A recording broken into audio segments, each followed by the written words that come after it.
It's the second week of March, and today we're talking all about what you can plant right now based on your growing zone, from the coldest areas still covered in snow to the warmest spots where summer crops are already thriving. So let's start with zones 3 and 4. You're still in winter mode, but that doesn't mean you can't get started.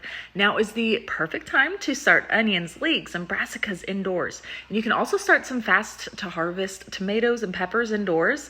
For flowers, start some pansies and violas indoors now, and they'll be ready to plant out when the weather starts to warm up a little bit.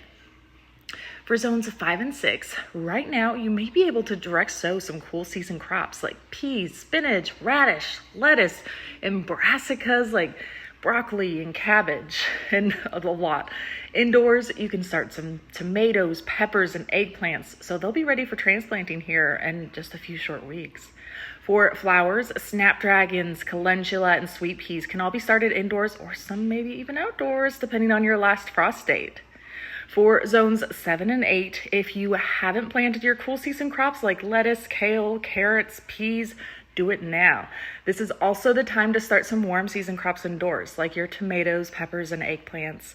For flowers, zinnias and cosmos can be started indoors now, while larkspur and poppies can still be direct sown outdoors.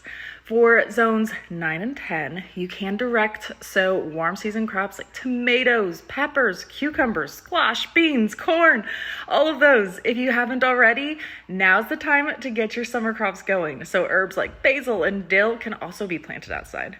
For flowers, now's a great time to direct sow some sunflowers, marigolds, and cosmos for a pop of color in your garden. No matter what zone you're in, this is a great time to plan ahead and prep your garden.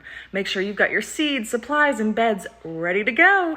And if you want to know exactly when to plant in your area, be sure to check out our From Seed to Spoon app. It'll give you exact planting dates based on your location. Let me know in the comments, what are you guys all planting this week?